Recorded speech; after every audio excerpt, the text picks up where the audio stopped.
حضرت عمر فاروق رضی اللہ تعالیٰ عنہ اور حضرت علی المرتضیٰ رضی اللہ تعالیٰ عنہ اہل بیت کے سامنے دشمنیاں بنا کے پیش کیا جاتا ہے، یعنی کہ حضرت عمر فاروق رضی اللہ تعالیٰ عنہ نے حضرت علی المرتضیٰ رضی اللہ تعالیٰ عنہ پہ، اہل بیت پہ، ان صحابہ کرام نے بڑے ظلم کیے، بڑے ستم کیے۔ میں آپ سے سوال کرنا چاہتا ہوں، جو بندے کا دشمن ہو، جس نے بندے پہ ظلم کیا ہو، بندہ اس کو اپنی بیٹیوں کا رشتہ نہیں دیتا۔ حضرت عمر بن خطاب رضی اللہ تعالیٰ عنہ کی عمر 53 سال ہو گئی ہے، 53 سال عمر ہوئی۔ حضرت عمر بن خطاب رضی اللہ تعالیٰ عنہ نے نکاح کا پیغام بھجوا دیے، کہا اے علی المرتضیٰ جی، جو حضرت فاطمہ رضی اللہ تعالیٰ عنہا کی بیٹی حضرت ام کلثوم ہے، میں ان سے نکاح کرنا چاہتا ہوں، میں ان سے شادی کرنا چاہتا ہوں۔ حضرت علی المرتضیٰ رضی اللہ تعالیٰ نے فرمایا اے عمر، میری بیٹی چھوٹی ہے اور آپ بڑی عمر کے ہیں۔ حضرت سیدنا عمر بن خطاب رضی اللہ تعالیٰ نے کہا اے علی المرتضیٰ جی،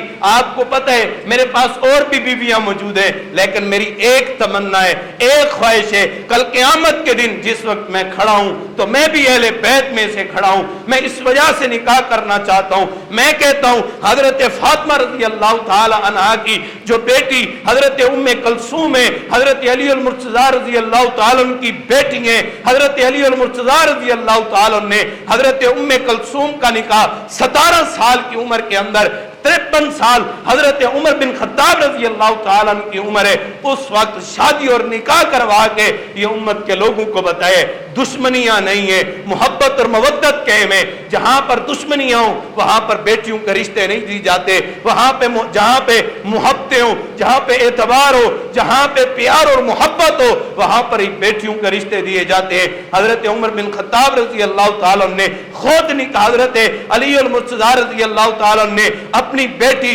حضرت ام کلثوم کا نکاح حضرت عمر بن خطاب رضی اللہ تعالیٰ سے خود پڑھوایا اور ثابت کیا کیے اہل بیت حضرت عمر رضی اللہ تعالیٰ سے بغض نہیں رکھتے، یہ بغض اور دشمنیاں پالنے والے اور لوگ موجود ہیں۔ یہ صحابہ کرام آپس کے اندر نفرت کرنے والے نہیں، آپس کے اندر نفرت نہیں کرنے والے بلکہ محبت کرنے والے ہیں۔